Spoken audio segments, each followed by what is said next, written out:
কুরবানিতে তেমন একটা ঘোরাফেরা করার প্ল্যানিং থাকে না। ভাবলাম অনেকদিন যেহেতু কোথাও ঘোরাফেরা করা হয় না, তাই এখন যেহেতু ইউনিভার্সিটি অফ, একটু ঘোরাফেরা করে আসি। আজকের ভিডিওতে আমি আপনাদের সাথে শেয়ার করতে যাচ্ছি সেদিন আমি ঘুরতে কোথায় গেলাম, কি করলাম এবং কি কিনলাম। আশা করছি ভিডিওটা আপনাদের ভালো লাগবে। আসসালামু আলাইকুম এভরিওয়ান, কেমন আছেন সবাই? সেদিন বিকেলবেলা আম্মু হুট করে বলল যে চল আজকে একটু ঘুরে আসি।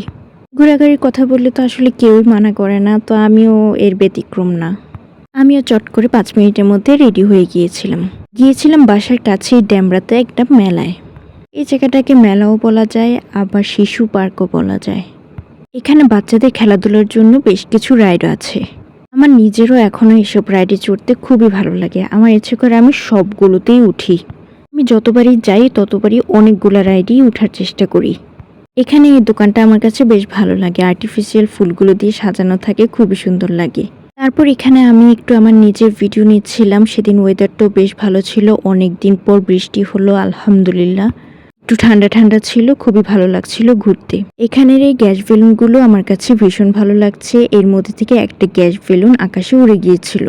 বাচ্চারা যখন এরকম ছোট ছোট রাইডগুলোতে উঠে আমার কাছে ভীষণ ভালো লাগে, দেখতে খুবই সুন্দর লাগে। তারপর একটু সামনে আগানোর পর দেখলাম এখানে কিছু প্লান্টস আছে। এখানে বেশিরভাগ চারাই হচ্ছে ফুল গাছের। তো এখানে এই ছোট ছোট বাচ্চাগুলোর লাফালাফি দেখে আমার নিজের ছোটবেলার কথা মনে পড়ে গেল। আমি যখন শিশু পার্কে আসতাম তখন আমারও এইগুলো অনেক পছন্দ ছিল। তারপর এখানে মেলার মতো অনেকগুলো স্টল ছিল। আমি এখানের এই পুঁথির মালার দোকানটা থেকে 2টো পুঁথির মালা কিনেছি। খুব সুন্দর ছিল মালাগুলো। তারপর আমি চলে গেলাম দোলনায় ওঠার জন্য। ওই যে আমি প্রথমেই বলেছিলাম আমার এখনও রাইডে চড়তে ভীষণ ভালো লাগে। বাচ্চাদের এই জিনিসটা আমার কাছে ভীষণ ভালো লেগেছে। ওদের এই পানির মধ্যে এই রাইডটা খুবই সুন্দর ছিল। ছোট ছোট বাচ্চাগুলো খুবই মজা করছিল। তারপর এখানে আমি বাচ্চাদের সাথে বাচ্চাদের একটা রাইডে উঠেছিলাম। এই রাইডটাও আমার কাছে ভীষণ ভালো লেগেছে। তারপর আমি চলে গেলাম একটা মিক্স আইসক্রিম নিতে। এই আইসক্রিমটাতে আমি কয়েকটা ফ্লেভার মিক্স করে আইসক্রিমটা বানিয়ে নিয়েছি। আইসক্রিমটা দেখতে মোটামুটি সুন্দর, কিন্তু আইসক্রিমটা খেতে আমার খুব বেশি যে ভালো লেগেছে এরকম না। আইসক্রিমটা আমার কাছে মোটামুটি লেগেছে। যাই হোক, আলহামদুলিল্লাহ। তারপর আইসক্রিম খেতে খেতে বাসার উদ্দেশ্যে রওনা হলাম। সন্ধ্যা হয়ে গিয়েছিল। মাঝপথে গাড়ি থামিয়ে বলল চলো রেস্টুরেন্টে গিয়ে একটু চা খেয়ে আসি। এই রেস্টুরেন্টটা আমার ভীষণ পছন্দ, কারণ এই রেস্টুরেন্টের এই চাটা খুবই জনপ্রিয়। আমি বুঝি না এই চাটা কি দিয়ে বানায়, এত মজা কিভাবে হয়। আমি ওই রেস্টুরেন্টে গেলেই নান আর চা অর্ডার করি। ওখানে নান দিয়ে চাটা খেতে ভীষণ ভালো লাগে। খুবই মজা। তারপর রেস্টুরেন্ট থেকে নাস্তা করা শেষে আমরা চলে গিয়েছিলাম একটু স্বপ্নে কিছু বাজার করতে। সেদিন বেশি কিছু কেনা হয়নি, খুবই অল্প কিছু জিনিসই কিনেছি। স্বপ্নে ঢুকবো কিন্তু স্কিন কেয়ার প্রোডাক্টস দেখবো না, সেটা কি হয়? আমি চলে গিয়েছিলাম স্কিন কেয়ার সেকশনে।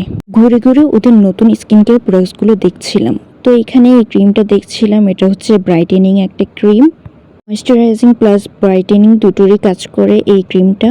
যেহেতু আমার স্কিন কেয়ার প্রোডাক্টস এখনও আছে, তাই আর সেদিন স্কিন কেয়ার কোনো প্রোডাক্টস কিনিনি। শুধু আইটেমগুলো দেখছিলাম কি আইটেম আছে আর কি নতুন প্রোডাক্টস এসেছে।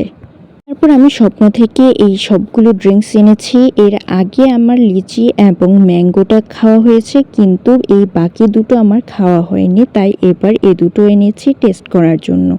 সবগুলো ড্রিঙ্কসের টেস্টই আমার বেশ ভালো লেগেছে, কোনোটাই খারাপ না। এখানে আমার নতুন ট্রাই করা হয়েছে ড্রিঙ্কর আনারস ফ্লেভার এবং লেমন মজিটো। তারপর এখানে ডাবের পানি কিনে বোতলে ভরে নিয়ে এসেছিলাম। তো আমার আজকের এই ঈদ আউটিং এর ভিডিওটা আপনাদের কাছে কেমন লাগলো কমেন্ট করে জানাবেন।